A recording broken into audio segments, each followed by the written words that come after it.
Nigeria, oh our Nigeria.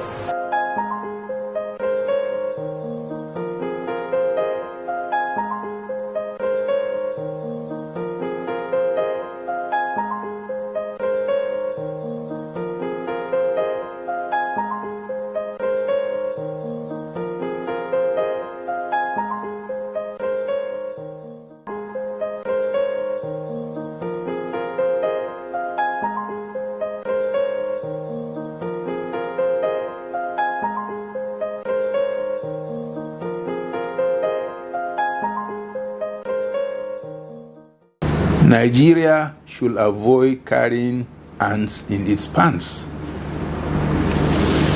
Things are happening fast, and in an ever-changing world, keeping track of them is becoming increasingly difficult.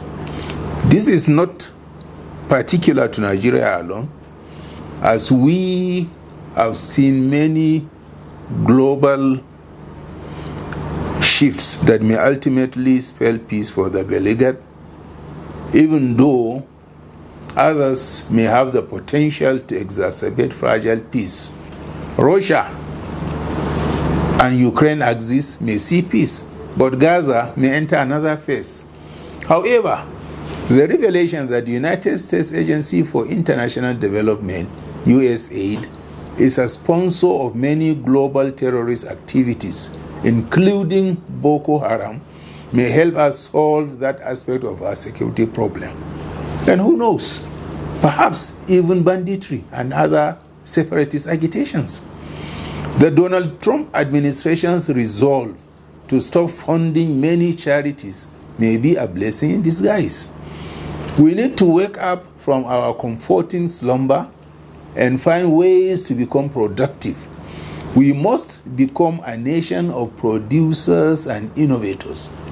Governments must encourage that rather than emasculating citizens through taxation, taxing entrepreneurs out of business. The government should know that a business employing one person is taking one person off the streets and making the community more secure, because an unemployed person must survive too. By nature, a living being must try to survive by any means within easy reach. Bad elements look for the unemployed to recruit into their nefarious activities. For long, there has been a suspicion that foreign funding was fueling the Boko Haram insurgency until it was heard or confirmed when U.S. Congressman Scott Perry claimed that USAID funded terrorist bodies such as ISIS and Boko Haram, among others. The Chief of Defense Standards and Evaluations at the Defense Headquarters, Major General Adekunle Aribibi, recently acknowledged this claim when he said foreign collaborators are funding Boko Haram and other terrorists. Speaking on Channels Television's The Morning Brief, he said that, in quotes, Boko Haram and the Islamic State in West African province, ISWAP, has foreign backing. And that's one reason the war against terrorism has lingered in Nigeria.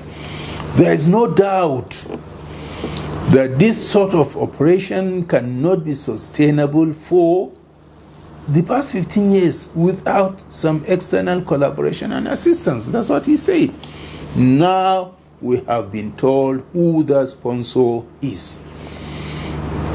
This has stirred the hornet's nest with Borno State, the state that has borne the brunt of the brute wickedness of Boko Haram the most, asking for the expulsion of all non-governmental organizations from the state. The Borno Elders Forum, in a statement signed by Dr. Bula Mamale Gubio, the forum secretary, called on the United States Agency for International Development and other NGOs to leave not only the state, but the entire Northeast region. It also urged the Nigerian government to allow President Donald Trump to proceed with his investigation into claims made by U.S. Congressman Scott Perry. Even though Richard Mills Jr., U.S. ambassador to Nigeria, has said US aid did not fund Boko Haram because the U.S. government was the first country to declare Boko Haram a terrorist group, observers of world events will take this rebuttal with a pinch of salt. In 2018, the U.S. declared the Hayat Tahrir al-Sham group a terrorist organization, declaring its leader, Abu Mohammed al-Julani, who was aligned with Al-Qaeda, wanted. It even placed a $10 million bounty on his head. Yet, this did not stop the U.S. from funding him to topple President Bashar al-Assad and thereafter dropping the reward for his arrest and engaging him in what they call diplomatic talks. It is, however, only the naive that will remain in delusion regarding the activities of NGOs because of allegations that most of their aid is presented in poison chalices.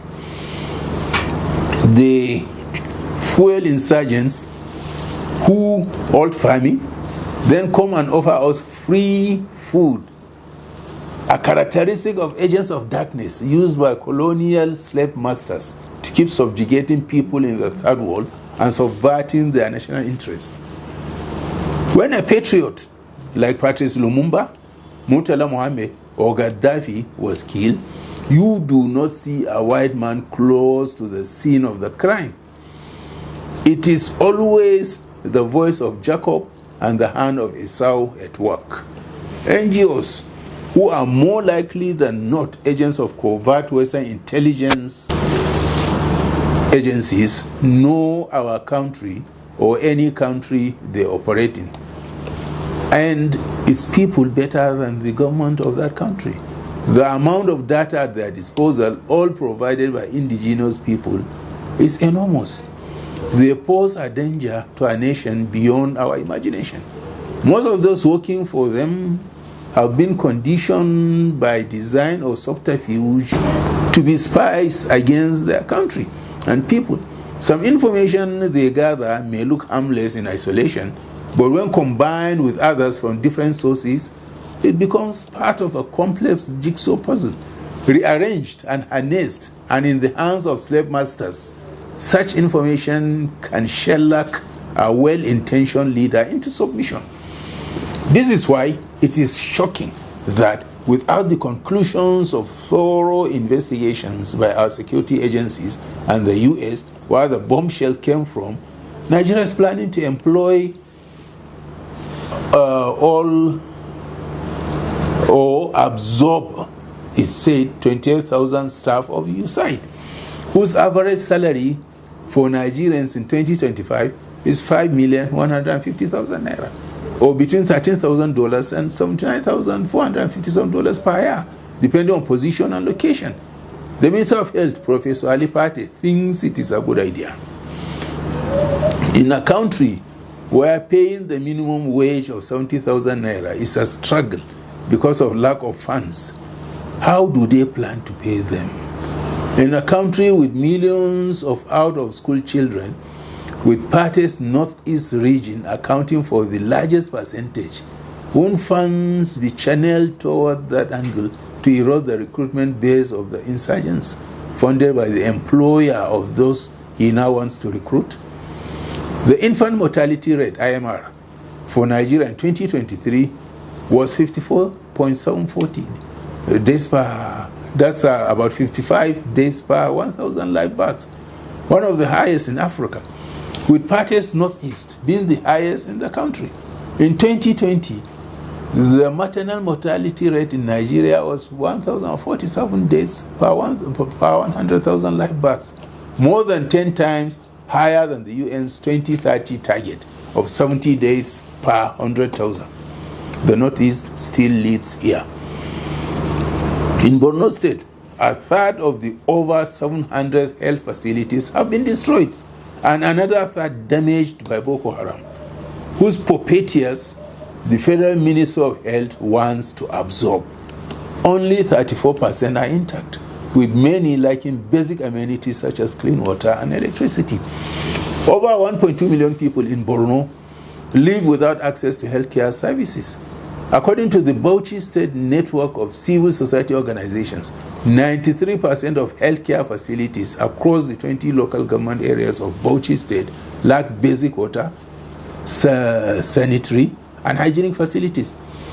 Rather than gathering killer ants and stashing them in the nation's underwear, funds must be judiciously used to solve Nigeria's multidimensional problems, mostly imposed on it by NGOs working for foreign secret services to destabilize and arrest the growth of nations.